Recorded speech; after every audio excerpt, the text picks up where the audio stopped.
ஓம் நமோ பகவதே ஸ்ரீரமணாய. நேற்றைய உரையில் ராமநாத பிரம்மச்சாரி, மஸ்தான் சுவாமி, கந்தசாமி போன்ற தொண்டர்கள் வாழ்வையெல்லாம் பார்த்தோம். அவைகளெல்லாம் நமக்கு மிகப்பெரிய படிப்பினையாக இருக்கின்றது. சரணாகதி என்பதற்கு இவர்கள் சாட்சிகளாக இருக்கின்றார்கள். குரு இவர்களை நல்ல கதிக்கு இட்டு செல்கின்றார் என்று நாம் முடித்திருந்தோம். வாருங்கள் தொடர்ந்து பார்ப்போம். ஸ்ரீ ரமணரின் சரித்திரத்தை சொல்லும்பொழுது குஞ்சு சுவாமிகளை சொல்லாமல் இருக்கவே முடியாது. அது தங்கத்தில் செய்த இன்னும் ஒரு பெயர். பகவான் ஸ்ரீ ரமண மகரிஷியை பற்றி அறிய விரும்புகிறவர்கள் கட்டாயமாக ஸ்ரீ குஞ்சு சுவாமிகள் எழுதிய எனது நினைவுகள் புத்தகத்தை படித்தாக வேண்டும்.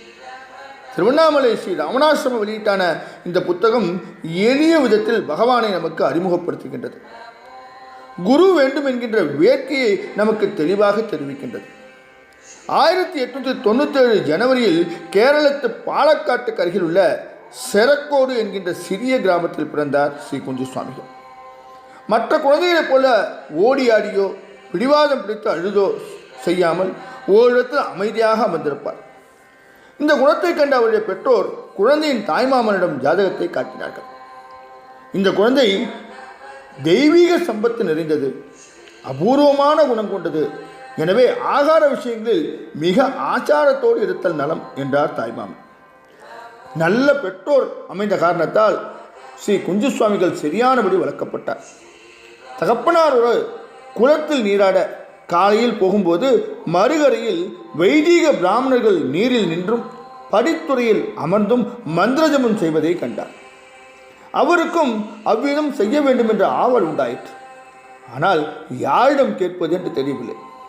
அன்றிரவு கனவில் ஜடாமுடியும் விபூதியும் கொண்ட கோலத்தோடு பரமேஸ்வரன் தோன்றி சிவ பஞ்சாட்சர மந்திரத்தை உபதேசித்தார். விடிந்ததும் அந்த கனவு நினைவில் இருந்தது. மந்திரம் மறந்துவிட்டது. கை நழுவு விட்டோமே என்று மனம் வருத்தமடைந்தது. ஆனால் அன்று இரவு சிவன் மறுபடியும் கனவில் தோன்றி மீண்டும் பஞ்சாட்சர மந்திரத்தை உபதேசிக்க விழியலில் அது நினைவில் தங்கியது. அன்று முதல் இடைவிடாது சிவ பஞ்சாட்சரம் செய்து வந்தார் ஸ்ரீ குஞ்சு சுவாமிகள். ஒரு விபூதிப்பை வேண்டும் என்று ஆசை வந்தது. சிவ பஞ்சாட்சரம் சொன்னபடியே தோன்றும் போதெல்லாம் திருநீர் இட்டுக் கொள்ள வேண்டும் என்கின்ற ஆவல் இருந்தது. அன்று கனவில் சிவன் அவருக்கு ஒரு மரத்தை காட்டி அந்த மரத்தின் கீழ் உள்ள காசுகளை எடுத்து விபூதிப்பை வாங்கி கொள்ள சொன்னார். சொன்னபடியே மரத்தின் கீழ் 3 காலனாக்கள் இருந்தன. கடையில் விபூதிப்பை விலை கேட்டபோது 3 காலனாவுக்கு ஒரு விபூதிப்பை என்று சொல்லப்பட்டது. கூடவும் கொடுக்காது, குறையவும் தராது, மிக சரியானபடி அவர் ஆசை நிறைவேறியது. விபூதிப்பை ஏது என்று தகப்பனார் கேட்க குஞ்சுசுவாமி விஷயத்தை சொன்னார். தந்தை மிகவும் சந்தோஷப்பட்டார். சிறிது நாட்கள் கழித்து ருத்ராட்ச மாலை அணிந்து கொள்ளை ஆசை கொண்டு நண்பனோடு குளத்தை நோக்கி நீராட போன போது நண்பன் ஏதோ காரணம் சொல்லி பிரிய அடுத்த 50 அடி தொலைவில் போகிற வழியில் ஒரு பெரிய தாமரை பூ கிடந்தது.